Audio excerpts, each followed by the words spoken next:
100% fees రాయితీతో AI నేర్చుకోవాలనుకుంటున్నారా? Attend Quality Thought Gen AI test 2025. నమస్కారం, వెల్కమ్ టు ఐ డ్రీమ్. నేను మీ విజిత. ప్రస్తుతం మనతో పాటు ఉన్నారు ఇస్కాన్ టెంపుల్ నుంచి ప్రణవానంద ప్రభుజీ గారు. ప్రభుజీ ఎప్పుడు మనతో మాట్లాడినా కూడా ఎన్నో మంచి మంచి విషయాలను, కృష్ణుడికి సంబంధించిన విషయాల గురించి అయితే ఏంటి, కృష్ణ లీలల గురించి అయితే ఏంటి, ఆధ్యాత్మిక మార్గంలో మనం వెళుతున్నప్పుడు ఎటువంటి నియమాలు పాటించాల్సి ఉంటుంది, అసలు ఆధ్యాత్మిక మార్గంలో ఎందుకు వెళ్లాల్సి ఉంటుంది, ఇలాంటి ఆసక్తికర విషయాలన్నింటినీ మనకు తెలియజేస్తూనే ఉంటారు. ఇప్పుడు ప్రభుజీతో మాట్లాడి మరిన్ని మంచి మంచి విషయాల గురించి అడిగి తెలుసుకుందాం. హరే కృష్ణ ప్రభుజీ. హరే కృష్ణ ప్రభుజీ. ఆధ్యాత్మిక మార్గం వైపు వెళ్తే మనకు అన్ని రకాలుగా బాగుంటుంది, భగవంతుడి దగ్గరికి మనం వెళ్ళొచ్చు, మోక్షం పొందొచ్చు అని చెప్పి మాట్లాడుకుంటూ ఉంటాం. అయితే ప్రభుజీ, చాలామంది ఆధ్యాత్మిక మార్గం వైపు వెళ్ళినా, ఎన్ని పూజలు చేసినా, ఎన్ని పుణ్యక్షేత్రాలు చేసినా వాళ్ళకున్న ఒత్తిళ్ళు మాత్రం అలానే ఉంటుంటాయి. మరి భగవంతుడి సేవలో ఉన్నప్పుడు, భగవంతుడి మార్గంలో ఉన్నప్పుడు ఒత్తిళ్ళు ఎందుకు ఉంటాయి? విముక్తి పొందాలి కదా ప్రభుజీ వాటి నుంచి. ఒక విషయం చెప్తాను మీకు. భగవంతుడి యొక్క సేవ వేరు, కోరికలతో భగవంతుడికి చేసే పూజలు వేరు. ఓకే. మనకి ఒత్తిడి పోవాలి అని అంటే ఫస్ట్ మన మనసులో ఉండే భారాలు ఏవైతే ఉన్నాయో అవి తగ్గించుకోవాలి. మీకు ఒక చిన్న విషయం చెప్తాను, అప్పుడు మీకు అర్థమవుతుంది. అలెగ్జాండర్ ది గ్రేట్ భారతదేశానికి వచ్చినప్పుడు ఒక సాధువు ఒంటిపైన బట్టలు కూడా లేవట, ఇలా కూర్చొని ధ్యానం చేస్తూ ఆనందంగా నిమగ్నం అయిపోయి ఉన్నారనమాట. అయితే ఈ సాధువు అలెగ్జాండర్ని చూసి నించోని కూడా నించోలేదట. అయితే ఆయనకు చాలా కోపం వచ్చింది. అదేంటి, నేను ఇంత పెద్ద రాజును వస్తే నించోవట్లేదేంటి అని ఆయన ఏం చేశారు, ఒక వ్యక్తిని పంపించారు. ఆయన నించోమని చెప్పు అని అన్నారనమాట. ఆయన వెళ్ళారు. నేను ఎందుకు నించుంటా అని అన్నాడు. ఈయన హాయిగా అలా మళ్ళీ తపస్సు చేసుకుంటున్నాడు అనమాట. అలెగ్జాండర్ స్వయంగా వచ్చారు ఆయన దగ్గరికి. వచ్చి ఆయనతో అన్నారట, అయ్యా, నా దగ్గర ఇంత సామ్రాజ్యం ఉంది, అయినా సరే నాకు భారంగా ఉన్నది, నీ దగ్గర బట్టలు కూడా లేవు, అయినా సరే నువ్వు ఇంత ఆనందంగా ఎలా ఉన్నావు, ఇంత ఆనందం నీ ముఖంలోనే కనిపిస్తూ ఉంది, ఎందుకింత వర్చస్సు, ఎందుకింత తేజస్సు, ఎందుకింత ఆనందం నీ దగ్గర ఉంది అని అడిగారట. అయితే ఈయన అన్నారట, ఒక చిన్న రాయి, ఇంతే రాయి కింద నుంచి తీసుకొని అలెగ్జాండర్ అన్నారట, ఇది నువ్వు పట్టుకోవచ్చా? అయితే అలెగ్జాండర్ అన్నారట, ఇంత చిన్న రాయి పట్టుకోవటం నాకేముంది, పట్టుకుంటాను, ఇవ్వండి అని చేతిలో పెట్టాడు. అలానే పట్టుకొని ఉంచు అని అన్నారట. ఇలా పట్టుకున్నారు. గంట సేపు అయింది, 2 గంటలైంది, 3 గంటలైంది. అలా టైం పెరుగుతూ ఉండేసరికి ఆయన చేతి మొత్తం కూడా ఎంత హెవీగా అనిపించిందంటే అంత హెవీగా లాస్ట్ కింద పడేశారు. అమ్మో, నేను ఇంకా పట్టుకోలేను. అదేంటి, ఇంత చిన్న రాయి నేను పట్టుకుంటాను, అచ్చేస్తా ఇంచేస్తాను అన్నావు కదా, ఇప్పుడేమైంది అని అంటే, అమ్మో చాలా కష్టం, చాలా కష్టం. చూసారా, ఒక చిన్న రాయే కొద్దిసేపటి తర్వాత ఎంత భారంగా మారిపోయింది మనకి. కానీ మనము భగవంతుడి దగ్గరికి ఎందుకు వెళ్తున్నాము? అయ్యా, నాకు కొత్త కారు కొని ఇచ్చేసేయి, నాకు కొత్త ఇల్లు కొని ఇచ్చేసేయి, నాకు తొందరగా పెళ్ళి అయిపోవాలి, నాకు పిల్లలు కలగాలి, నాకు ఇంత ఆస్తి రావాలి, నాకు అది కావాలి, ఇది కావాలి అని ఇంకా భారాలు అడగడానికి మనం భగవంతుడి దగ్గరికి వెళ్ళామనుకోండి, ఎప్పుడు మనం ప్రశాంతంగా ఉండలేం. కానీ అదే స్వామి నిస్వార్థమైన ప్రేమతో, భక్తితో, భక్తి వేరు, కోరికలు కోరటం వేరండి. ఎప్పటి వరకైతే మనం భగవంతుడి నుంచి కోరికలు కోరుతామో అది భక్తి కాదు.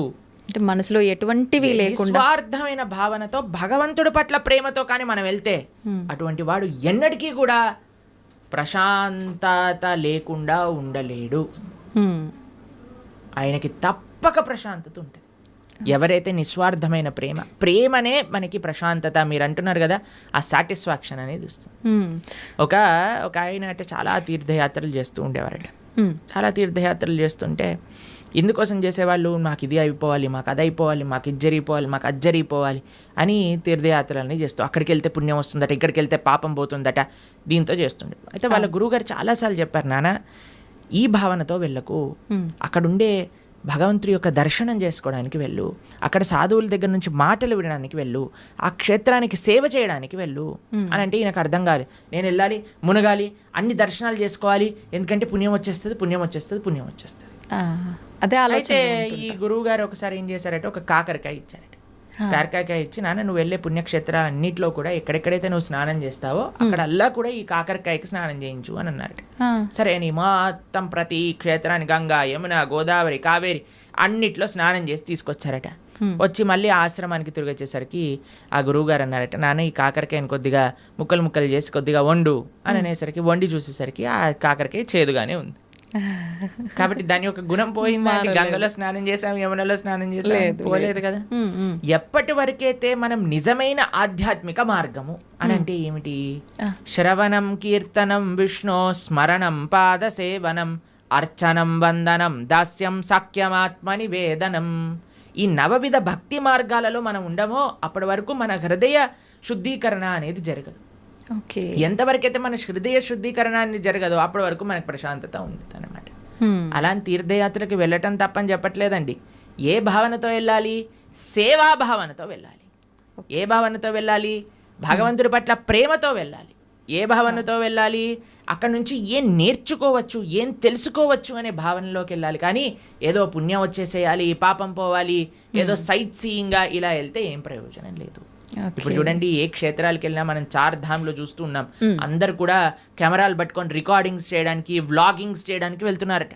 అవును ప్రభు. కేదార్నాథ్, బద్రీనాథ్ ఇలాంటి క్షేత్రాలన్నిటికీ కూడా బృందావనంలో అందరు రీల్స్ చేయడానికి వెళ్తున్నారు. ఇలా చేస్తే మనకి భక్తి ఎటువంటి ప్రయోజనము రాదండి. ఇంకా మనల్ని కర్మబంధంలో ఇంకా చిక్కుకుంటాం, కానీ మనం చర్మబంధం వీడలేము. కానీ ఎప్పుడైతే మనం సాధువుల దగ్గర నుంచి శ్రద్ధగా వింటామో, ఎప్పుడైతే మంచి విషయాలు స్మరిస్తామో, ఎప్పుడైతే చక్కగా జపం చేస్తామో భగవన్నామాన్ని, ఎప్పుడైతే భాగవత రామాయణాదులు చదువుతామో, అప్పుడు నిజమైన శుద్ధీకరణ అనేది జరుగుతుంది. అప్పుడు నిజమైన ఒత్తిడి, స్ట్రెస్ అని ఏవేవో అంటున్నాం కదా, అవన్నీ పోతాయి. ఆనందంగా మనం భగవంతుడి దగ్గర ఉండొచ్చు.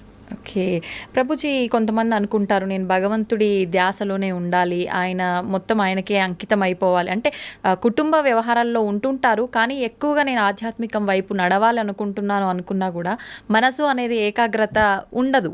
అటువంటి వారు ఏం చేయాలి ప్రభుజీ? ఇలాంటివన్నీ గొడవలైనాక నెక్స్ట్ మూమెంట్ అనిపిస్తుంది అనమాట. నిజంగానే తర్వాత అయిపోయాక అంతా బాగుంది దేవుడి పక్కన మనము మన సంసారంలో ఉంటాం. అవునవును, దీన్ని శ్మశాన వైరాగ్యము అని అంటారు.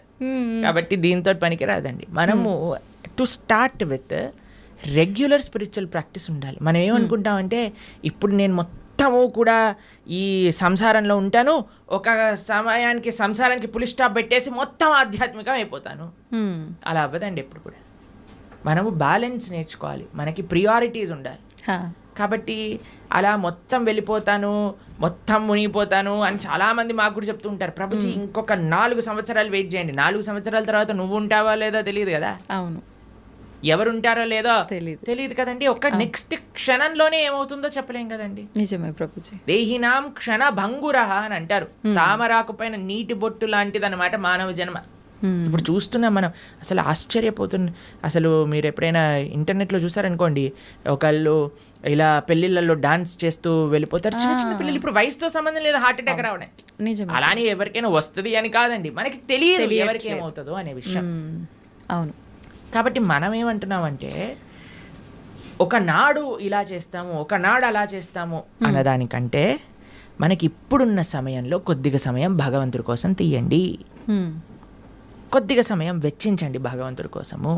ఓకే, వెచ్చించి చక్కగా దాన్ని మంచి ఆధ్యాత్మిక మార్గంలో యూజ్ చేయండి. ఎందుకంటే అదే మనకి శాశ్వతమైన ఫలితాన్ని ఇస్తుంది. స్వల్పమప్యస్య ధర్మస్య త్రాయతే మహతో భయాత్ అని కృష్ణుడు భగవద్గీతలో చెప్పారు. నువ్వు ఇంత చేస్తే నీకు ఇంత ఇస్తా, ఇంతగా కృష్ణుడు స్వీకరిస్తాడటండి. ఇంత చేస్తే, మనం ఇంత చేస్తే భగవంతుడు ఇంత అనుకుంటాడట దాన్ని.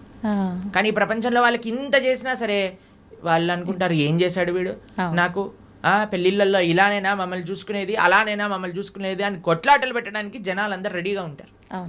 కానీ భగవంతుడు రివర్స్. కానీ మనం ఈ ప్రపంచంలో ఉండే వాళ్ళందరినీ సాటిస్ఫై చేయడానికి ప్రయత్నం చేస్తున్నాం, ఈజీగా సాటిస్ఫై అయ్యే భగవంతుని వదిలేస్తున్నాం.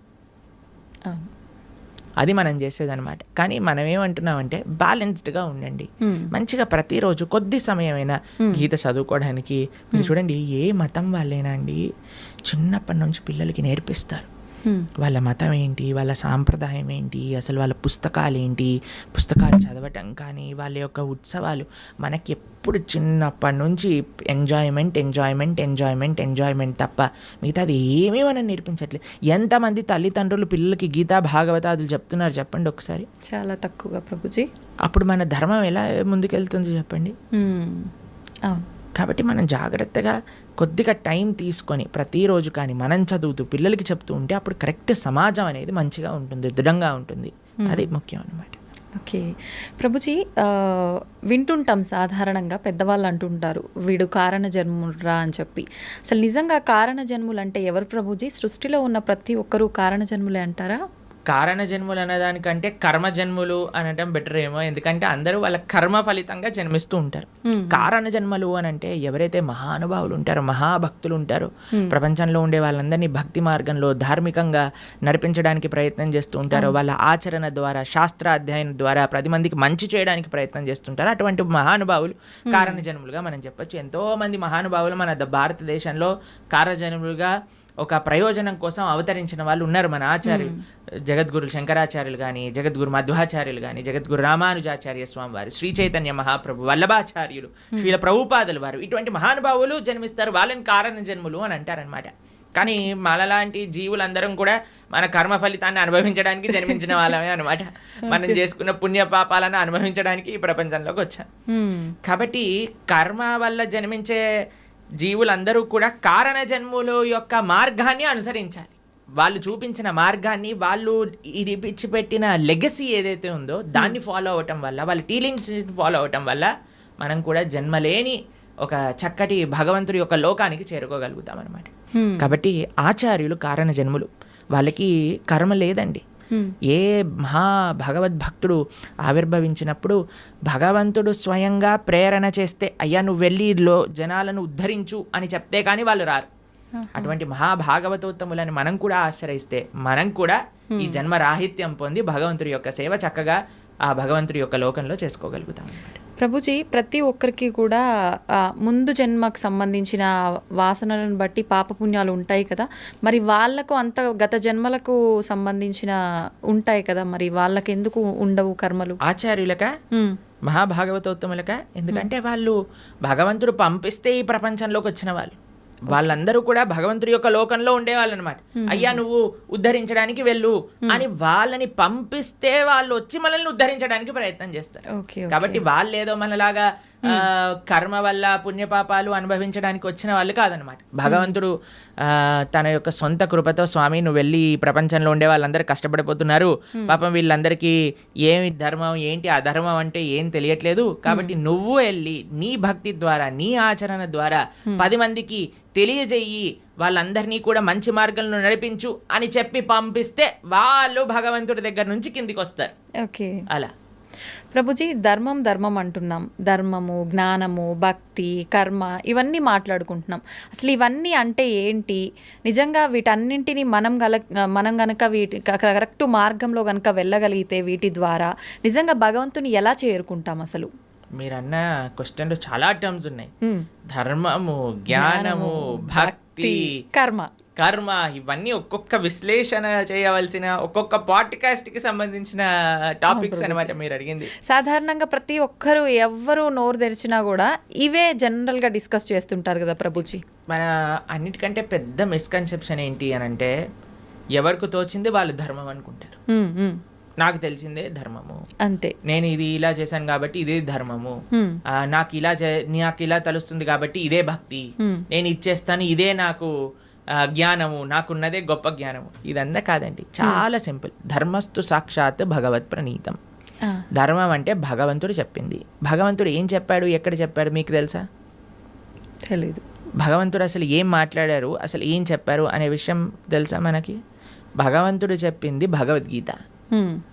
మనకి బేసిక్ ధర్మం ఎవరైనా అనుకున్నారనుకోండి, అరే నాకు మన సనాతన ధర్మంలో చెప్పిన ధర్మం ఏంటి తెలుసుకుందాము అని అనుకుంటే వాళ్ళు అసలు ఏం చదవాలి? భగవద్గీత చదవాలి ప్రభుజీ. భగవద్గీత కంపల్సరీగా చదవాలి మన సనాతన ధర్మంలో. ఎందుకంటే అది ప్రస్థానత్రయములో ఒక పుస్తకం. అన్నిటికంటే మెయిన్ ఫిలాసఫికల్ అండర్స్టాండింగ్, అసలు ధర్మం అంటే ఏమిటి అని తెలుసుకోవడానికి, సనాతన ధర్మం అంటే ఏమిటి తెలుసుకోవడానికి భగవద్గీత తప్పకుండా అధ్యయనం చేసి ఉండాలి. ఎంతమంది హిందువులు భగవద్గీత చదివిన వాళ్ళు ఉన్నారు చెప్పండి? ఎంతమంది అధ్యయనం చేసిన వాళ్ళు ఉన్నారు చెప్పండి? చాలా మందికి ఇంట్రెస్ట్ ఉందండి. ఎందుకంటే కాలం వాళ్ళైతే చదువుతుంటారు. మీరు అలా అనుకుంటున్నారు. మేము ఇప్పుడు భగవద్గీత నేర్పిస్తున్నప్పుడు 3rd క్లాస్ పిల్లల నుంచి 10th క్లాస్ పిల్లల వరకు ఎంతోమంది పిల్లలు కూడా భగవద్గీత పూర్తిగా అధ్యయనం చేయడానికి రెడీగా ఉన్నారు, చేస్తున్నారు కూడా. ఎగ్జామ్స్ కూడా రాస్తున్నారు. పిల్లలు నోట్బుక్ పెట్టుకొని భగవద్గీతను నోట్ డౌన్ చేసుకుంటుండే పిల్లలు చాలామంది మన దగ్గర ఉన్నారు. మా యూట్యూబ్ ఛానల్లో మేము భగవద్గీత చెప్పినప్పుడు సుమారుగా 10 లక్షల మంది వీక్షించారు. కాబట్టి ఉన్నారు జనాలు, కానీ ఆ అవేర్నెస్ ఇంకా పెరగాలి. అవును, భగవంతుడు చెప్పింది ధర్మం కానీ ఇక్కడ అక్కడ చెప్పింది ధర్మం కాదు, వీడు వాడు చెప్పింది ధర్మం కాదు. భగవంతుడు చెప్పిన ధర్మానే మనం మాట్లాడాలి. ఇప్పుడు మీరు అడగచ్చు, ప్రభుజీ మరి మీరు చెప్పింది ఎందుకు మేము వినాలి? ఎందుకంటే భగవద్గీతలో చెప్పినది మాత్రమే, భాగవతాది శాస్త్రములలో చెప్పినది మాత్రమే మేము ప్రస్తావన చేస్తాం. మా సొంతంగా ఒక్కటి కూడా అటు ఇటు కల్పించి చెప్పామనుకోండి, అది ధర్మం అవ్వదు అనమాట.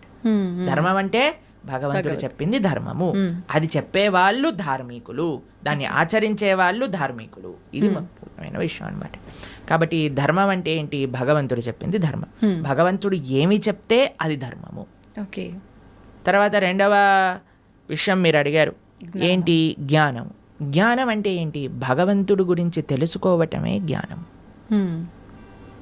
ఎవరైతే భగవంతుడి గురించి తెలుసుకుంటారో, భగవంతుడు చెప్పింది భగవద్గీత అనుకున్నాం, మరి భగవంతుడి గురించి తెలుసుకోవాలంటే ఏ పుస్తకం చదవాలి? భాగవతం చదవాలి. భాగవతం భగవంతుడి గురించి చెప్పేది, భగవద్గీత భగవంతుడు చెప్పినది. ఈ రెండూ కానీ మనం చదువుకున్నాం అనుకోండి, మనకి భగవంతుడు అంటే ఏమిటి, అసలు భగవంతుడు మనల్ని ఎందుకు సృష్టించారు, అసలు మన కర్తవ్యములేంటి, భగవంతుడిని ఎలా పొందాలి, భగవంతుడికి మనకి ఉండే సంబంధం ఏంటి, అన్ని విషయాలు అర్థమైపోతాయి అన్నమాట. కాబట్టి జ్ఞానము ధర్మము ఈ రెండు మనం విన్నాం. తర్వాత మూడవది మీరు అడిగినారు భక్తి. భగవంతుడిని చేరే మార్గమే భక్తి. భగవంతుడిని చేరుకోవడానికి ఎన్నో మార్గాలు ఉన్నాయి. అన్నిటికంటే సులభమైనది, అన్నిటికంటే శ్రేష్టమైనది, అన్నిటికంటే ఆనందకరమైనది, అన్నిటికంటే సులభమైనది, అన్నిటికంటే మహోన్నతమైనది ఏదన్నా ఉంటే అది భక్తి మార్గము. తర్వాత లాస్ట్ మీరు అడిగింది కర్మ. మనం చేసే దాన్ని అన్నిటికీ కూడా మనకి రివర్స్లో మరి చేసిన దాన్ని వస్తుంది. ఇది బేసిక్ డెఫినేషన్. కర్మ ఈజ్ వెరీ కాంప్లికేటెడ్, కానీ మనం చేసిన దాని నుంచి మనం తప్పించుకోలేము. ఇది గుర్తుపెట్టుకోవాలి. మనం చేసిన పుణ్యము మనకు వస్తుంది, మనం చేసే పాపము మనకు వస్తుంది, మనం చేసిన భక్తి యొక్క సుకృతి కూడా మనతో పాటు ఉంటుంది. ఇది అర్థం చేసుకోవటం కర్మ. ఇది చాలా డీప్ విషయాలు. మళ్ళీ ఎప్పుడైనా మనకి సమయం ఉన్నప్పుడు కర్మ గురించి, జ్ఞానం గురించి, భక్తి గురించి, అలానే ధర్మం గురించి ఇంకా మనం డీప్గా డిస్కస్ చేసుకోవచ్చు అనమాట. ప్రభుజీ, భక్తి అంటున్నాం. అసలు భక్తి అంటే భగవంతుడికి శరణాగతి చేయడమే అంటారా ప్రభుజీ? సర్వధర్మాన్ పరిత్యజ్య మామేకం శరణం వ్రజ. కరెక్ట్. భక్తి అంటే భగవంతుడికి శరణాగతి చేయడం. అసలు శరణాగతి అంటే ఏంటి? స్వామి నీవు నచ్చింది చెయ్యి, నీకు నచ్చింది, నీకు ఏది కరెక్ట్ అనిపిస్తే అది చెయ్యి. ఒక బేసిక్ ఆస్పెక్ట్ ఆఫ్ శరణాగతి ఏంటి అని అంటే భగవంతుడి పట్ల మనం డిమాండ్ చేయకూడదు, నాకు ఇది మంచిది ఇదే చేయాలి నువ్వు. అలా కాదు, అయ్యా నువ్వు ఏం చేసినా సరే నాకు మంచే చేస్తావు అని మన మనసులో ఉండే భావన. అవశ్య రక్షివో కృష్ణ, నువ్వు తప్పకుండా నన్ను రక్షిస్తావు స్వామి, నువ్వేం చేసినా కరెక్టే చేస్తావు, కాబట్టి నువ్వు నచ్చిందే చెయ్యి తండ్రి అని ఫస్ట్ అన్నిటికంటే బేసిక్ విషయం చెప్తున్న శరణాగతిలో కనీసం ఇది భగవంతుడి దగ్గర అనగలగాలి. కానీ భగవంతుడి దగ్గరికి ఇప్పుడు పూజలు, వ్రతాలు, నోములన్నీ స్టార్ట్ అయిపోతున్నాయి కదా. ఈ నోములో ఇది చేస్తే నాకు ఈ ఫలితం వస్తుంది, ఏ నోము చేస్తే నాకు ఏ ఫలితం వస్తుంది, ఈ స్తోత్రం చదివితే నాకు ఇది అవుతుంది, ఆ పూజ చేస్తే నాకు అది అవుతుంది, ఇన్ని వారాలు ఇది చేస్తే నాకు ఇది అయిపోతుంది. సారీ సార్, ఇది భక్తి కాదు, ఇది కేవలం పూజ, ఆరాధన కాదు. పూజ చేస్తే పుణ్యం వస్తుంది, ఆరాధన చేస్తే భగవంతుడి యొక్క కృప, భగవంతుడి పట్ల ప్రేమ పెరుగుతుందన్నమాట. కాబట్టి తిరువారాధన అని మనము భగవద్భక్తి సాంప్రదాయంలో అంటాం. స్వామి యొక్క ఆరాధన అనేది యూజ్ చేస్తాం. ఆరాధన అంటే ఎప్పుడైతే ప్రేమ ఉంటుందో, అక్కడ ఎటువంటి అపేక్ష ఉండదో అది ఆరాధన అవుతుంది. కానీ నాకు ఇది కావాలి అని మనం చేస్తే అది పూజ అవుతుంది, దానివల్ల పుణ్యం మాత్రమే వస్తుంది, భక్తి రాదు. కాబట్టి మీరు అన్నట్టుగా భగవంతుడి యొక్క పూజ చేయటము లేదా భగవంతుడి యొక్క ఆరాధన చేయడం యొక్క అన్నిటికంటే గొప్ప ఫలితం ఏంటి అని అంటే భగవంతుడికి శరణాగతి చేయుట. స్వామి నేను నీ వాణ్ణి, నీకు చెందినవాణ్ణి, నువ్వు నాకు ఏం చేసినా సరే అది తప్పకుండా కరెక్టే చేస్తావు అని భగవంతుడికి కంప్లీట్ శరణాగతి, శ్రీకృష్ణ భగవానుడికి కంప్లీట్గా శరణాగతి చేయుట, దాన్నే భక్తి అని అంటారు. చాలా కరెక్ట్గా చెప్పారు మీరు. ఆ భావన చాలా శ్రేష్టమైన భావన, అందరూ అలవర్చుకోవాల్సిన భావన. ప్రభుజీ, ఒక జీవి ముక్తి పొందాలి అంటే మీరు చెప్పినట్టుగా భగవంతుడికి శరణాగతి చేస్తే ముక్తి పొందొచ్చు అంటారా? అదే మార్గం భగవంతుడి దగ్గరికి వెళ్ళడానికి, భగవంతుడి యొక్క సేవ చేయడానికి మార్గమే భక్తి శరణాగతి. ఇంకే మార్గం లేదు. భగవంతుని చేరుకోవడానికి అన్నిటికంటే ఈజియెస్ట్ మార్గం, అన్నిటికంటే బెస్ట్ మార్గం ఏదన్నా ఉంటే అది భక్తియే. ఆ భక్తి తప్ప సమాశ్రితాయై పదపల్లవప్లవం మహత్పదం పుణ్య యశోమురారే భవాంబుదిర్వత్స పదం పరం పదం పదం పదం యద్విపదాం న తేషాం అని అంటారు. సమాశ్రితాయై అంటే శరణాగతి చేయటం. ఎవరైతే భగవంతుడి యొక్క శ్రీచరణాలను ఆశ్రయిస్తారో అటువంటి వాడికి ఏమవుతుందట, ఇంత పెద్ద సంసార సాగరం అంటాం కదండి, సంసార సాగరంలో కొట్టి ముట్టాడుతున్నాం అంటారు కదా, ఆ సంసార సాగరం ఎంత అయిపోతుందట అంటే ఒక గోవు దూడ పాదం ఉంటుంది కదండి, దూడ కానీ బురదలో పాదం పెట్టింది అనుకోండి, ఇంత చిన్న హోల్ అవుతుంది. దాంట్లో ఎంత నీళ్లు ఉంటాయి? తక్కువగా ఉంటాయి. అన్ని నీళ్ళు అయిపోతుందంటే ఈ సంసార సాగరం మొత్తం ఎవరైతే భగవంతుడికి శరణాగతి చేస్తారు. అంత నీటిని ఎంత సులభంగా దాటొచ్చండి, ఒక పాదం పెడితే సరిపోతుంది, దాటి అంతే. అలా సంసారాన్ని దాటేయచ్చట ఎవరైతే భగవంతుడి యొక్క పాదాలకు శరణాగతి చేస్తారు. కాబట్టి ముక్తి కావాలి, భగవంతుడి దగ్గరికి వెళ్ళి భగవంతుడి యొక్క సేవ చేసుకోవాలి అని అనుకున్న వాళ్ళకి ఏకైక మార్గం ఏమిటి అని అంటే అది భక్తి శరణాగతి మాత్రమే. ఇంకా ఏ మార్గము పని చెయ్యదు. ఓకే ప్రభుజీ, మోక్షం అంటుంటాం, ముక్తి మోక్షం ఒకటేనా? ఇవి రెండు కూడా భగవంతుని చేరుకోవడాన్నే ముక్తి మోక్షం అని అంటారా? ఎస్, ముక్తి మోక్షము అని అంటే చాలా మందికి ఒక మిస్కన్సెప్షన్ ఏముంటుంది అని అంటే భగవంతుల్లోకి వెళ్ళి కలిసిపోవటము అని అనుకుంటారు, ఐక్యం అయిపోవటము అని అంటారు. చాలా మంది ఈ మాట వాడుతూ ఉంటారు అనమాట. ఐక్యం అయిపోవాలి భగవంతుడి లోపల. మనం ఏమి భగవంతుడి లోపల ఐక్యం అవ్వడానికి పుట్టలేదండి. జీవులం అందరూ కూడా జీవేర స్వరూప హోయ్ కృష్ణేర నిత్య దాస్, మనందరం కూడా భగవంతుడి యొక్క సేవ చేయడానికి ఉన్నాం. ఇప్పుడు చూడండి, ఒక చిన్న పిల్ల ఉంది, ఆవిడికి అమ్మ అంటే చాలా ప్రేమ ఉన్నప్పుడు ఆ చిన్న పిల్ల వచ్చి అమ్మతోటి, అమ్మ మళ్ళీ నేను నీ పొట్టలోకి దూరిపోతాను, నీ శరీరంలోకి వెళ్ళిపోతాను అని అంటే, ఒరే శరీరంలోకి వెళ్ళటం ఏంట్రా, నువ్వు అమ్మ అంటే ప్రేమ ఉంది అని అంటే నువ్వు ఏదో ఒక సేవ చేయాలి. అమ్మకి నచ్చినట్టుగా ఉండాలి, అమ్మకి నచ్చే విధంగా ఉండాలి. అదే సేవ కదండి. అమ్మ పొట్టులోకి వెళ్ళిపోవటం ప్రేమనా, లేదా అమ్మకి నచ్చే పనులు చేయటం ప్రేమనా? నచ్చే పని చేయటం. కాబట్టి భగవంతుడి యొక్క భక్తి, భగవంతుడి ముక్తి అని అంటే భగవంతుడు లోపలికి వెళ్ళిపోవాలి అని కోరుకోవటం కాదు, భగవంతుణ్ణే అయిపోవాలి అని చాలా మంది అనుకుంటూ ఉంటారు అనమాట. కానీ అది కాదండి ముక్తి అంటే. ముక్తి అంటే భగవంతుడి యొక్క సేవ చేయటం. భగవంతుడి యొక్క సేవ కాదు, భగవంతుడి యొక్క భక్తుల యొక్క సేవ. భగవంతుడి యొక్క భక్తుల యొక్క సేవ కాదు, భగవంతుడి యొక్క భక్తుల యొక్క భక్తుల యొక్క సేవ. భగవంతుడి యొక్క భక్తుల యొక్క భక్తుల యొక్క సేవ కాదు, భగవంతుడి యొక్క భక్తుల యొక్క భక్తుల యొక్క భక్తుల యొక్క సేవ. దాసానుదాసో తవ పాదేయిక మూలం, ఇది ముక్తి అని అంటే. మనం చాలా మందికి ప్రశ్న, ఒకవేళ మనకి ముక్తి వచ్చేసింది అనుకోండి, భగవంతుడి దగ్గరికి వెళ్ళిపోవాలి, ఏం చేస్తాము? సేవ చేసుకుంటాం. ఎస్, సేవ చెయ్యాలి అనే వాళ్ళకే అక్కడికి అలౌడ్ ఉంటుంది, లేకపోతే అలౌడ్ ఉండదు అనమాట. నేను కూడా మీరు వైకుంఠానికి ఎందుకు వెళ్తున్నారండి అని వీసా స్టాంపింగ్ వాళ్ళు అడిగారు అనుకోండి, ఏం లేదండి మేము కొద్దిగా మాకు వైకుంఠం చూసి రావాలని ఉంది అనుకోండి, రిజెక్ట్ అనేసిస్తారు. టూరిస్ట్గా వెళ్ళలేము మనం వైకుంఠానికి, పర్మనెంట్ రెసిడెంట్గానే వాళ్ళు వీసా ఇస్తారు. ఆ పర్మనెంట్ రెసిడెంట్లో కూడా పర్మనెంట్ ఎంప్లాయ్మెంట్ ఉంటుంది అన్నమాట మనకి భగవంతుడి యొక్క సర్వీస్. ఎవరైతే ఎంజాయ్మెంట్ మెంటాలిటీ ఉంటుందో వాళ్ళకి పరలోకానికి ఎలౌడే ఉండదు. ఎవరైతే సేవాభావనలో ఉంటారో వాళ్ళకి మాత్రమే భగవంతుడి దగ్గరికి ఎలౌడ్ ఉంటుంది. ప్రభుజీ, జీవాత్మ అంటుంటారు, జీవుడు జీవాత్మ రెండు ఒకటేనా, వేరు వేరంటారా? ఎస్, మనకి 3 రకాల శరీరములు ఉంటాయి. ఇప్పుడు మీరు చూసే దాన్ని స్థూల శరీరము అని అంటారు. అంటే చర్మము, బ్లడ్, బోన్స్ వీటన్నిటితో ఉండే స్థూల శరీరం అంటారు. దీంట్ లోపల సూక్ష్మ శరీరం అని ఉంటుంది. మన బుద్ధి అహంకారములతో స్థూల శరీరం ఉంటుందన్నమాట. దాని లోపల స్థూల శరీరం, సూక్ష్మ శరీరం, దాని లోపల మనకి కారణ శరీరము అని అంటారు. దాన్ని ఆత్మ, జీవాత్మ అని అంటారు. ఇప్పుడు చూడండి, ఫర్ ఎగ్జాంపుల్ ఇప్పుడే నేను స్టూడియోకి వస్తుంటే ఒకళ్ళు వెళ్ళిపోయారు, ఆయన పక్క నుంచి ఇలా తీసుకెళ్తూ ఉన్నారనమాట. సపోజ్ పలానా వ్యక్తి వెళ్ళిపోయారండి అని అంటారు. వెళ్ళిపోయారు అని అంటే ఇక్కడే కదండి మన ముందే కనిపిస్తున్నారు కదా. మరి వెళ్ళిపోయారు అని ఏం వెళ్ళిపోయింది? ఆత్మ. ఇదే బేసిక్ అండర్స్టాండింగ్. కానీ ఎంతమందికి ఈ విషయం గురించి, అరే ఆత్మ వేరు శరీరం వేరు అని మనం గుర్తించేసామనుకోండి, ఈ శరీరం పైన అంత ఇన్వెస్ట్మెంట్ ఎందుకు చేస్తాం చెప్పండి? అసలు ఎవరైనా అద్దిల్ని అలంకరించుకుంటారా? మీకు ఈ స్టూడియో అంటే జస్ట్ రెంట్కే ఇచ్చారంటే మీరు ₹1 కోటి పెట్టి దీన్ని రీమోడిఫికేషన్ చేస్తారా? లేదు, ఆలోచిస్తాం ప్రభుజీ, ఖచ్చితంగా ఆలోచిస్తాం. ఎప్పుడైతే మన సొంత ఇల్లు ఉంటుందో అక్కడ అలంకరించుకుందాం అని అనుకుంటారు కదా.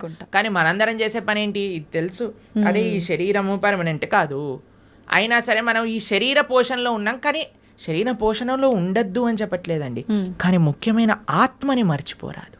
అది అన్నిటికంటే ముఖ్యం. జీవాత్మ మనము అని అంటే ఇప్పుడు చూడండి, ఇది నా చెయ్యి అంటాం, నా చెయ్యి, నా షర్ట్, నా వాచ్, నా తల, నా కళ్ళు. మరి నువ్వెవరు? నా నా నా నా అంటున్నావు కదా, మరి నువ్వెవరు అని కానీ మనం ప్రశ్న చేసుకుంటే మనకు తెలుస్తుంది మనం ఈ శరీరం కాదు. శరీరం అయితే మరి ఆ వ్యక్తి అలానే ఉన్నాడు కదా, వెళ్ళిపోయారు అని ఎందుకు అంటున్నారు? జీవులం మనం, మనందరం కూడా ఆత్మ, అదే జీవాత్మ అంటారు. కేవలం ఈ 3 కాదండి, ఇంకొక ఆయన కూడా మన శరీరంలో ఉన్నారు, ఆయన పరమాత్మ. మన హృదయంలో, హృదయ స్థానంలో 2 ఉంటారు వ్యక్తులు, జీవాత్మ, పరమాత్మ, 2. జీవాత్మ ఎప్పుడైతే పరమాత్మను తెలుసుకొని పరమాత్మకు శరణాగతి చేసి పరమాత్మ సేవ చేస్తారో దాన్నే ముక్తి మోక్షము అనేది. కాబట్టి జీవుడు జీవాత్మ 2 ఒకటే. జీవాత్మ ఒకళ్ళు, పరమాత్మ ఒకళ్ళు. పరమాత్మని తెలుసుకోవటమే జీవుడి యొక్క లక్ష్యం. ప్రభుజీ, ఒకసారి ఆత్మ శరీరాన్ని విడిచి వెళ్ళిన తర్వాత మళ్ళీ ఎంత కాలం పడుతుంది మళ్ళీ ఒక జీవిలో రావటానికి? ప్రాణం అంటే ఏమంటారు, అది ఒక కస్టమైజ్డ్ ప్రాసెస్ అన్నమాట. అది ఎవరికి ఎంతసేపు వాడు నరకంలో ఉంటాడో, ఎంతసేపు స్వర్గంలో ఉంటారో, ఎంత తొందరగా, అవన్నీ ఇంకా మనం చెప్పలేము. చాలా కాంప్లికేటెడ్ కర్మ సిద్ధాంతం అంటే. దానికి ఏం స్పెసిఫిక్ పారామీటర్స్ లేవు, మనతోటి అయినప్పుడే మనకు తెలుస్తుంది ఎన్ని రోజులు ఉన్నాం, మనం ఎక్కడ ఉన్నాం అనేది. కాబట్టి తప్పకుండా ఒక శరీరం నుంచి వదిలిపెట్టి వెళ్ళాక కొన్ని రోజులు ఆ జీవాత్మ అలానే తిరుగుతారు అని చెప్తారు. అందుకే మనము మంచి పుణ్యకర్మలన్నీ చేయడానికి ప్రయత్నం చేస్తాం. 10, 11, 12 అట్లా ఒక్కొక్కరికి ఒక్కొక్క పద్ధతులు ఉంటాయి. దాని తర్వాత వాళ్ళు అక్కడ నుంచి స్వర్గాది లోకములకు, నరకాది లోకములకు వెళ్ళి వాళ్ళ పాప పుణ్యాలన్నీ అనుభవించి మళ్ళీ ఇంకొక శరీరంలోకి దాల్చడానికి ఈ భూలోకంలోకి రావాల్సి వస్తుంది. లేదు, ఆయన చాలా భాగవతోత్తముడు, భగవంతుడికి శరణాగతి చేసి భక్తి చేసిన వాళ్ళు, పుణ్యంతో సంబంధం లేదు, పాపంతో సంబంధం లేదు, సాయిగా యత్గత్వా నా నివర్ధంతే తద్ధామ పరమమ్మ, భగవంతుడి యొక్క లోకానికి చేరుకున్నారనుకోండి, ఇంకా మళ్ళీ పుట్టాల్సిన అవసరం లేదు, పుణ్యము లేదు, పాపం లేదు, ఏ గోల లేదు, ఆనందంగా భగవంతుడి యొక్క సేవలో ఉండొచ్చు. మన సనాతన ధర్మంలో మీరు అర్థం చేసుకోవాల్సినవి 3 ఉన్నాయండి. ఏంటి ప్రభుజీ? ఒకటి పాపం, అంటే మనం చేసే తప్పుడు వాటికి వచ్చే ఫలితాన్ని పాపము అని అంటారు. 2 పుణ్యం, మనం చేసే మంచి పనులకి మనకి రిటర్న్గా వచ్చేది పుణ్యం. ఇంకొకటి 3వది ఉందండి, దాన్ని భక్తి అని అంటారు. భక్తి పుణ్యానికి సంబంధం లేదు, పాపానికి సంబంధం లేదు, ఇది సపరేట్ బ్యాంక్ అకౌంటే. ఎప్పుడైతే మనం ప్రేమతో భగవంతుడిని ఆశ్రయిస్తామో అది పుణ్యం కాదు, అది భక్తి సుకృతి అంటారు, భక్తోన్ముఖ సుకృతి అని అంటారు. ఎవరైతే భక్తి చేస్తారో అటువంటి వాళ్ళు నా స్వర్గానికి వెళ్ళరు, నా నరకానికి వెళ్ళరు, వాళ్ళు వెళ్ళేది భగవంతుడి యొక్క లోకానికి. స్వర్గానికి వెళ్ళినా, నరకానికి వెళ్ళినా, ఇంకా ఏ దేవత యొక్క ప్రపంచానికి వెళ్ళినా సరే, లోకానికి వెళ్ళినా సరే, కృష్ణుడు భగవద్గీతలో చెప్తారు, ఆ బ్రహ్మ భువనాలోక పునరావృత్తినో అర్జున. ఇక్కడ నుంచి బ్రహ్మలోకం అంటే అన్నిటికంటే టాప్ మోస్ట్ లోకం అనమాట. అక్కడ వరకు వెళ్ళిన వాళ్ళు కూడా మళ్ళీ పుట్టాల్సిన అవసరం ఉంటుంది. ఎప్పుడైతే మాముపేత్యత్తు కౌంతయ్య, నన్ను ఆశ్రయించిన వాళ్ళు, ఎవరు చెప్తున్నారు నన్ను అని అంటే కృష్ణుడు అర్జునుడితో చెప్తున్నారు, నన్ను ఆశ్రయించిన వాళ్ళకి మళ్ళీ పుట్టుక అనేది ఉండదు అనే విషయం చెప్తున్నారు. కాబట్టి మనం పుణ్యం పైన ఫోకస్ చేయకూడదు, పాపం పైన ఫోకస్ చేయకూడదు, మనం భక్తి పైన ఫోకస్ చేయాలి. ఇది పర్మనెంట్ సొల్యూషన్ అనమాట. ఓకే ప్రభుజీ, భక్తి వేరు, భగవంతుణ్ణి తెలుసుకోవడం వేరా ప్రభుజీ? 2 ఒకటేనా? భక్తి మార్గంలో మొట్టమొదటి అడుగు శ్రవణం, అంటే భగవంతుడి గురించి తెలుసుకోవడం.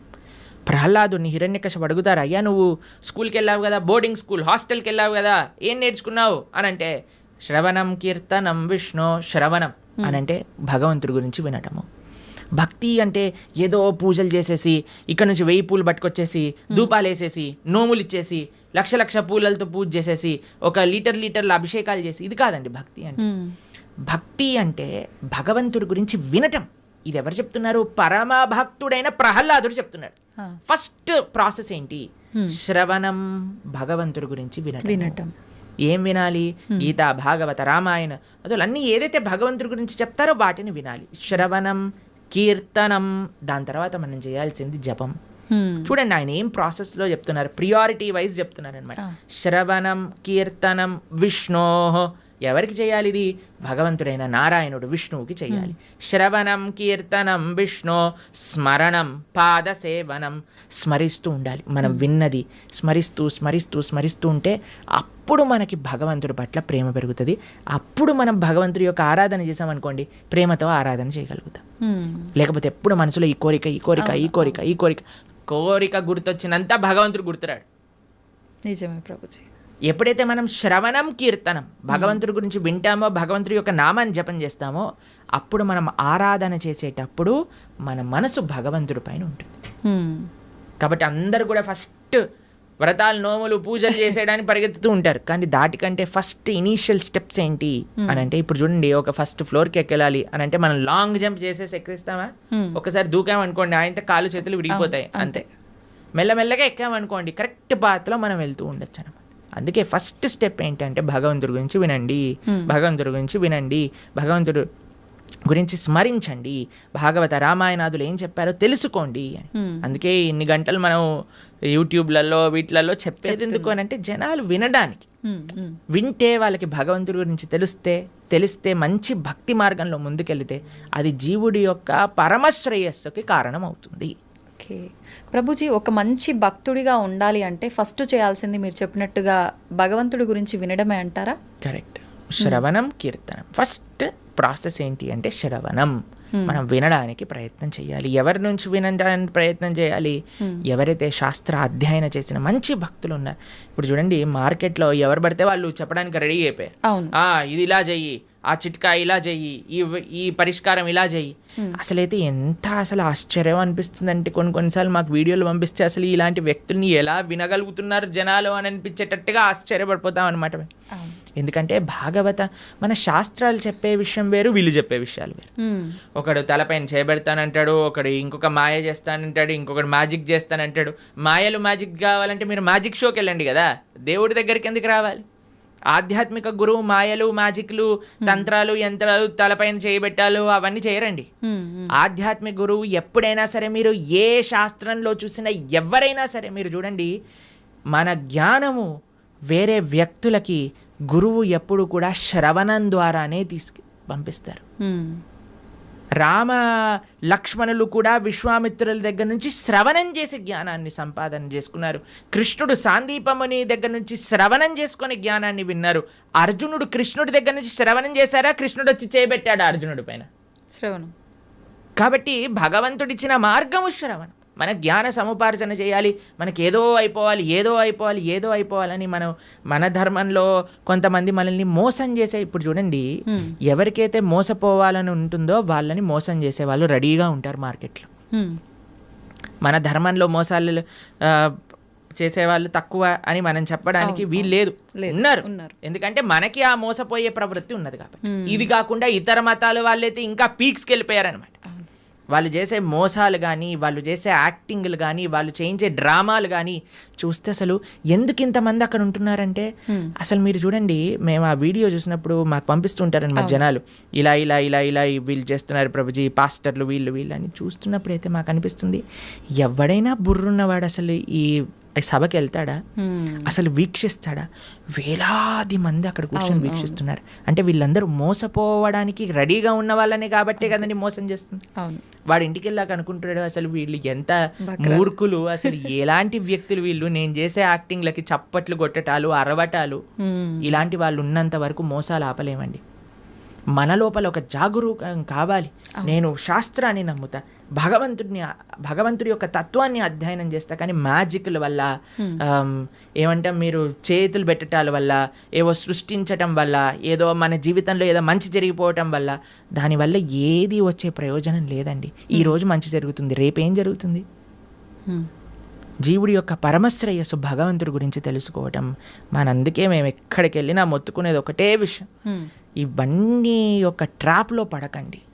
మన మానవ జన్మ ఎన్నో సంవత్సరాల తర్వాత మనకి రేర్గా దొరికిన ఈ అవకాశాన్ని మంచి మార్గంలో ఉపయోగించుకోండి అనే మేము అందరం ప్రార్థన చేస్తూ ఉంటాం అందరికీ కూడా. ఎందుకంటే మాకు అనిపించేది ఏంటి అంటే పాపం ఇలాంటి వాళ్ళ ట్రాప్లలో పడే వాళ్ళు చెడ్డవాళ్ళు కాదండి. అవును భగవంతుడి గురించి తెలుసుకోవాలి అనుకుంటే కదా వాళ్ళు ఇలాంటి బాబాల దగ్గరికి లేదా అవును ఇలాంటి వ్యక్తుల దగ్గరికి వెళ్ళేది. కానీ మేము అనుకునేది ఏంటి అంటే మంచి మార్గం కానీ వాళ్ళు తెలుసుకోగలిగితే వాళ్ళ జీవితం పండిపోతుంది. అవును ప్రభుజీ. మన శాస్త్రం ఏం చెప్తుంది తెలుసా, ఇలాంటి చెడు వ్యక్తుల వల్ల వెళ్ళే వాళ్ళ పరిస్థితి ఎలా ఉంటుందట అంటే సగం మింగిన కప్పలాగా ఉంటుందట. పాము ఒక పెద్ద కప్పని పట్టేసుకుంటుంది.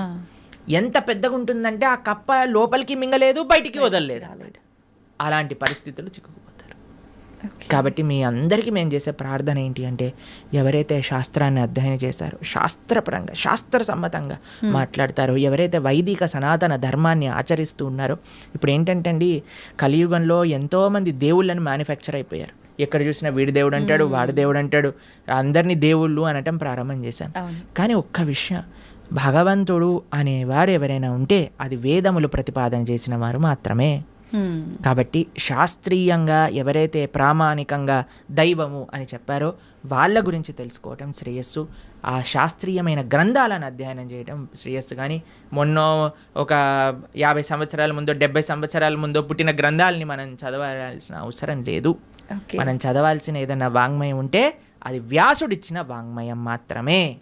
అది చాలా ముఖ్యం. ఓకే ప్రభుజీ, మీరు చెప్పినట్టుగా అంటే వీటన్నింటినీ చదువుకుంటూ భగవంతుడి గురించి వింటూ అలా ఉంటే నిజంగా భగవంతుడి అనుగ్రహం పొందొచ్చు అంటారా? గుళ్ళకి పుణ్యక్షేత్రాలకి వెళ్ళకపోయినా కూడా భగవంతుడి యొక్క అనుగ్రహం పొందాలి అని అంటే భగవంతుడు చెప్పినట్టు నడుచుకోవాలి. మీకు ఒక విషయం చెప్తాను. మీకు మీ పిల్లలు ఉన్నారనుకోండి, మిమ్మల్ని చాలా బాగా చూసుకుంటూ మీరు చెప్పిన పని ఏమీ చేయకపోతే మీకు ఆనందం వేస్తుందా? లేదా మిమ్మల్ని బాగా చూసుకుంటూ మీరు చెప్పిన పనులన్నీ కూడా చేస్తే బాగా ఆనందం వేస్తుందా? లేదా మిమ్మల్ని బాగా చూసుకోకపోయినా జస్ట్ మీరు చెప్పిన పనులన్నీ చేస్తే బాగా ఆనందం వేస్తుందా? బాగా చూసుకోవాలి, చెప్పింది వినాలి, అప్పుడే ఆనందంగా ఉంటుంది కదా. అదే మనం చేయాలి. భగవంతుడు చెప్పినట్టుగా నడుచుకోవాలి, భగవంతుడి యొక్క ఆరాధన చేయాలి. అది నిజమైన మంచి జీవుడు లేదా మంచి సనాతన ధర్మానికి చెందినవాడు చేసే పని. ఇటు భగవంతుడి యొక్క సాంగత్యం లేనప్పుడు మనం భగవంతుడి యొక్క స్మరణతో ధార్మికంగా ఉండటం, అలానే మనం భగవంతుడి యొక్క సేవ చేసుకునే ఒక అవకాశం వచ్చినప్పుడు సాక్షాత్తుగా అక్కడికి వెళ్ళి దర్శనం చేసుకొని ఒక సేవ భావనతో ఉండటం, ఆ రెండు ముఖ్యమే మనకి. ఓకే ప్రభుజీ, కొంతమంది తల్లి గర్భంలోనే ఉన్నప్పుడే రకరకాల రీజన్స్ ఏదైనా ఉండొచ్చు, చనిపోతూ ఉంటారు. అది వాళ్ళ గత జన్మ కర్మఫలమే అంటారా, లేదంటే మరింకేమైనా రీజన్ అయి ఉంటుందంటారా? ఇప్పుడు కర్మ ఎలా పనిచేస్తుంది అంటే అండి అన్నిటినీ మ్యాచ్ చేస్తుంది అనమాట ఎగ్జాక్ట్ పాయింట్కి. తల్లిదండ్రుల కర్మ ప్రకారం ఏం జరగాలి అది ఉంటుంది, జీవుడు వచ్చేవాడి కర్మలో ఏం జరగాలి అది కూడా ఉంటుంది. అన్నిటినీ కలిపి మ్యాచ్ చేసి ఒక దగ్గర పంపిస్తుంది.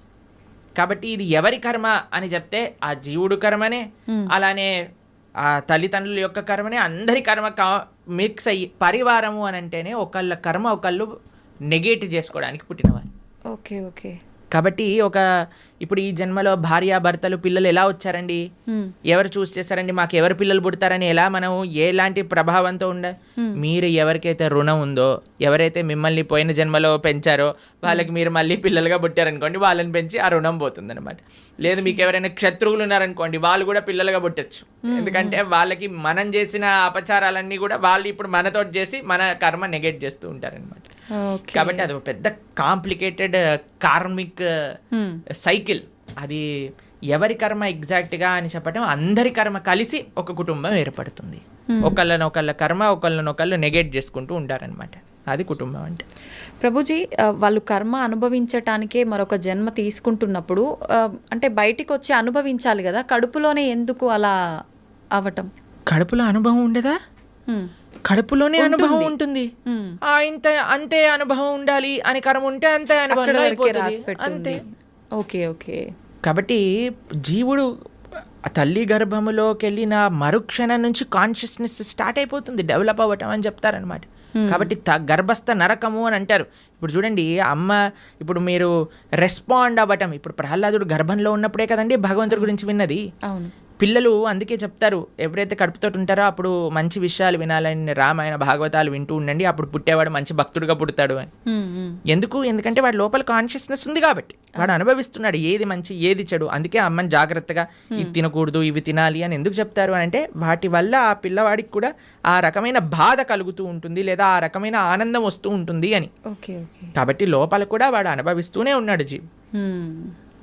ప్రభుజీ, భగవంతుడి అనుగ్రహం అనేది ఇప్పుడు మామూలుగా చెప్తుంటారు కదా ప్రభుజీ, మగవారు ఇంట్లో యజమాని చేసే పూజ వల్ల ఎక్కువ ఫలితం ఉంటుంది, కుటుంబానికి మొత్తం చెందుతుంది. ఆడవారు చేసే పూజా ఫలితం అనేది తనకొక్కతి మాత్రమే చెందుతుంది అని చెప్తుంటారు.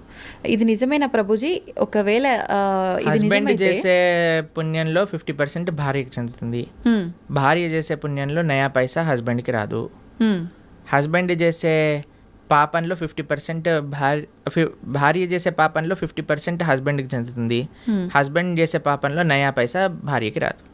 ఓకే, కాబట్టి ఇలా చూసుకుంటే ladies are more fortunate in one sense.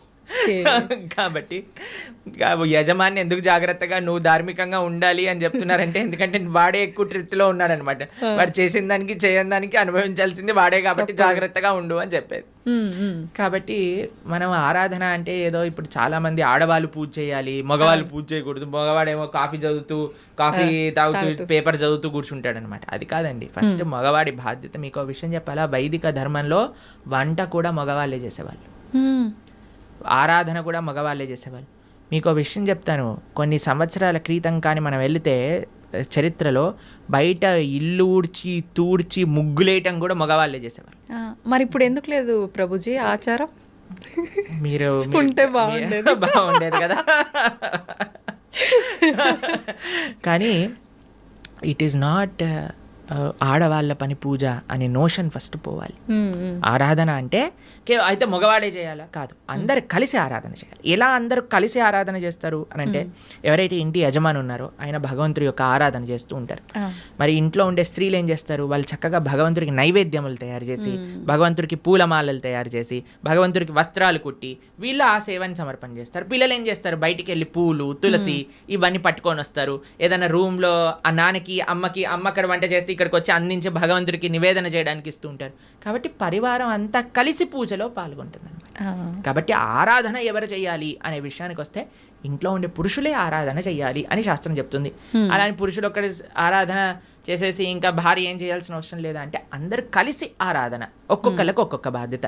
ఒకళ్ళు నైవేద్యం తయారు చేయటం, ఒక పూలమాలలు తయారు చేయటం, చందనం తీయటం, పూలు తేవటం, పుష్పాలు చేయటం, తులసి పదాలు చేయటం, లాస్ట్కి సమర్పణ చేసుకోవటం. అందరు కలిసి చేస్తే అది ఆరాధన అవుతుంది. అందుకే ఆ family that praise together stays together అని అంటారు. అది చాలా ముఖ్యం. You should pray together. ఒకడు వెళ్ళిపోయి పూజ చేసుకొని వెళ్ళిపోతాడు, దాని తర్వాత ఇంకొకరు వెళ్ళి పూజ చేసుకొని వెళ్ళిపోతారు, అలా కాదు. Everybody should together do it అనమాట. అది ముఖ్యం. ప్రభుజీ, కుటుంబ పరిస్థితులను బట్టి సంసార జీవితంలో కొట్టుమిట్టాడుతూ ఉంటారు కొంతమంది. అటువంటి వారు అసలు భక్తి మార్గంలో నడవటం కానీ, దైవారాధన కానీ ఏమీ ఉండవు. మరి వాళ్ళు ముక్తి పొందే మార్గం ఏమైనా ఉంటుందా? ఎవరు కొట్టుమిట్టాడు అన్నాడు సంసార జీవితంలో? ఎవరైనా పీక పట్టుకొని నువ్వు కొట్టుమిట్టాడు సంసారంలో అని చెప్పారా? అది మన చాయిస్. మనం దేనికి సమయం ఇవ్వాలి అని అనుకుంటే దానికి సమయం ఇస్తామండి. మనకి ఏది ప్రియారిటీ, నాకేది ముఖ్యం అంటే దానికి సమయం ఉంటుంది కదండి. ఇప్పుడు చూడండి, బిజీ మేము చాలా బిజీ, మాకు జపం చేయడానికి టైం లేదు, మేము గుడికి వెళ్ళలేము అనేవాడు ఇలా వాట్సాప్ స్టేటస్ చూసుకుంటూ ఉంటాడు అనమాట. అందరి మొత్తం కాంటాక్ట్లో ఉన్న వాళ్ళందరివి చూస్తూ ఉంటాడు. మరి వాట్సాప్ స్టేటస్ చూడడానికి ఉన్నాయి, ఫ్యామిలీ గ్రూప్లో వచ్చే అక్కర్లేని చెత్త వీడియోలు అన్నీ చూడడానికి టైం ఉన్నాయి, కానీ ఒక 10 నిమిషాలు కూర్చొని నామ జపం చేయడానికి టైం లేదంటారు. కాబట్టి ఇది జస్ట్ అన్ ఎక్స్క్యూజ్. ఎవ్వరు కూడా ఈ ప్రపంచంలో నాకు టైం లేదు అని చెప్పలేరు. టైం లేదు అని అంటే నీ ప్రియారిటీస్ రాంగ్. నీకు ఈ జీవితంలో ఈ శరీరానికి ఎంతైతే ఇస్తున్నావా నువ్వు, అంతే నీ ఆత్మకు కూడా ఇవ్వాలి అని నీకు తెలిసినప్పుడు, దాన్ని ప్రియారిటీగా పెట్టుకున్నప్పుడు సమయం ఏర్పడుతుంది తప్పకుండా. కాబట్టి ఎవ్వరూ మనల్ని ఫోర్స్ చేయట్లేదండి కొట్టుమిట్టాడు సంసారంలో అని. మనమే కాంప్లికేటెడ్గా చేసుకుంటున్నాం. కాబట్టి మనకి ఈ జ్ఞానం వస్తే దీనివల్ల ఏం ప్రయోజనం లేదు, నా భక్తి, నా ధర్మము, నా దేశము, నా సనాతన ధర్మం గురించి మనం కూడా కొద్దిగా ఆలోచన చేస్తే అప్పుడు మన జీవితం బాగుంటుంది, ఈ దేశ భవిష్యత్తు కూడా బాగుంటుంది. ప్రభుజీ, చాలామంది కష్టాలు ఎక్కువగా ఉన్నాయి, ఇంకా నేను తట్టుకోలేను, ఇంకా నాకు అసలు వేరే దారే లేదు అని చెప్పి ప్రాణం తీసుకుంటూ ఉంటారు, ఆత్మహత్యలకు పాల్పడుతూ ఉంటారు. అలా చాలామంది ప్రాణాలు కోల్పోయి కుటుంబం ఇబ్బందులు పడే వాళ్ళు కూడా చాలామంది ఉన్నారు ప్రభుజీ. అటువంటి వారికి మీరు ఇచ్చే ఆత్మహత్య చేసుకోవాలి అనుకుంటున్న వాళ్ళకి ఒక న్యూస్ చెప్తాను. మీరు ఏదైతే బాధతో చనిపోవాలి అని అనుకుంటున్నారో ఇప్పుడు కానీ చనిపోతే దానికి 1,000,000 రెట్లయ్యి మరు జన్మలో ఆ బాధ అనుభవించాల్సి వస్తుంది. ఎన్ని రెట్లు? 1,000,000 రెట్లు. ఇప్పుడే నువ్వు భరించలేదు అని అనుకుంటే 1,000,000 రెట్లు అయ్యాక భరించే అవకాశం లేదు కదండి. కాబట్టి యూ కెనాట్ ఎస్కేప్. ఆత్మహత్య మహాపాతకం. ఎటువంటి పాతకము అని అంటే దానికి ఎటువంటి ఇంకా ఏం చేయలేమన్నమాట. అది మహాపాతకంలో మహాపాతకం. అటువంటి వాడు నరకంలో చాలా ఘోరమైన పరిస్థితులు అనుభవించాల్సి వస్తుంది. మరుజన్మలో ఎత్తినప్పుడు 1,00,00,000,000 రెట్లు ఎక్కువ బాధ ఆ జీవుడికి అదే పరిస్థితిలో వస్తుంది అనమాట. కాబట్టి తస్మాత్ జాగ్రత్త. ఇప్పుడు చూడండి, ఎవరైనా తాళం చేయి తయారు చేశారంటే దానికి